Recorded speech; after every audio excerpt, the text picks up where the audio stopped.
Christmas and a Happy New Year mga kananay.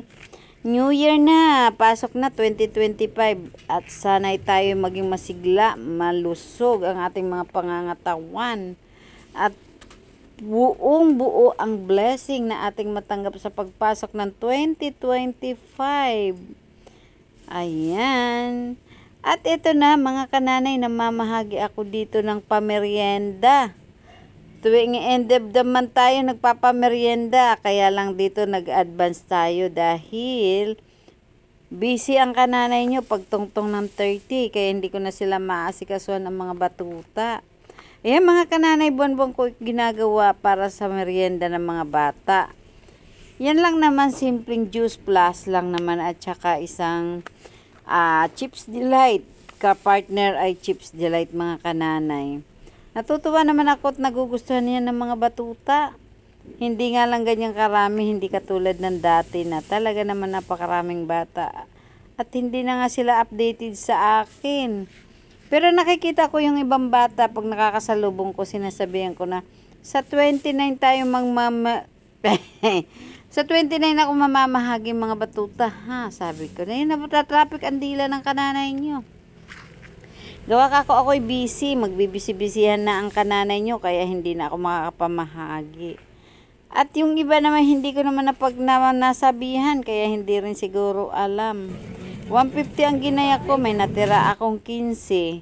E di 135 lang ang nagkuha ng mga batuta. Sayang naman. Pero okay na rin yung kaysa wala akong nabigyan, diba?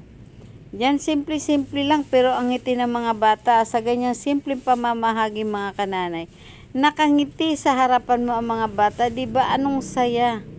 Napakasarap sa pakiramdam na sa konting ganyan, sa kaliit-liitan na ganyan, napapangiti mo ang mga bata, diba? Pinalalamig ko pa yan mga kananay para sarap sipsipin, diba? Ang sarap pakinggan pag ang mga bata ay nagpapasalamat sa iyo. Ganun lang kadali ang buhay, kasimple, diba? Huwag na natin gawing miserable ang mga bagay-bagay. Ano daw sinasabi ng kananay nyo? Ganun talaga ang kananay nyo. Kung ano na lang mabigkas sa haba ng aking video. Ang gulo! Ay nako mga kananay, dapat talaga ako'y mamimigay ng 31 dahil yan ay katapusan. Ang ano nga lang kasi, diba nga, may ganap tayo ngayon. Kaya nag-29 na lang ang kananay nyo. Ayan. Tuwan-tuwa naman dyan ang mga bata, diba?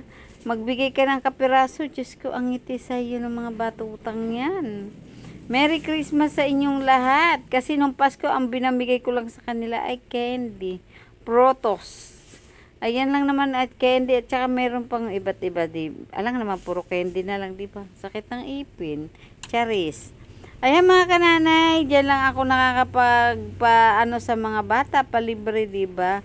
Sa isang buwan, isang beses tayo mamahagi sa ating natanggap na biyaya, tayo mag-share ng kapiraso at talaga naman tayo pagbibiyayaan pa ng malaki. Ayan hindi ka bawasan mga kananay. Kung kayo may negosyo, hindi ka bawasan sa inyong kayamanan ang mamahagi ng kapirasong yan, ganyan sa mga bata. Yan ay kagalakan ng puso ng mga bata. Diba? Hindi yan kabawasan sa kung ano man natanggap mo galing sa Panginoon. Ikaw ay mag-bless, ikaw ay bless, ikaw ay mag-share. Para lalo kang i-bless ni Papa God, diba? Ganyan lang kasimple ang buhay. Huwag na natin gawing struggle. Wow, struggle. At ito na ang anak ko. Sumalida talaga pag ako'y busy. Talaga itong anak ko. Nag-order ng SNR. O syempre, ang nanay naman ang magbabayad. Ano pa? At ito na nga, pinaiwan ko yung Coke at may libre daw. Nakita ko sa resibo, 129. Hindi pala yan libre. Sabi ko, iwan yung Pepsi na yan dahil hindi ko ipapainom sa inyo. Ayan, nagsamuk talaga itong aking anak na binata. At may bisita naman siya, kaya okay lang. Ang kanyang bisita ay bigla ang dumating. Walang pasabi-sabi. Kaya iyan na lang kanyang pamerienda, SNR. Pagtyagaan nyo na. Ako nga wala Charis. At dumating ang pamangkin ni Mr. May dalang tawag dito. Anong Balenciana. May malaking hipon. Biniro ko pa nga. Dapat 3 ang hipon. Bakit? Para I love you. Ay, natawa naman ang pamangkin namin na iyan. Dinala kami ng meriendang Balenciana. Kaya ang sarap naman talaga. Kaya sabi ko, dapat 3 hipon. Malaki ang hipon na nakalagay. Bakit daw? At tuwan-tuwa nga siya. At pagpasok ay mayroon ako SNR. Swerte daw siya pag nalabas ng bahay. Ay, shit. O, diba? Kaya kayo mga kananay, labas-labas din pag may time para may blessing. Diba?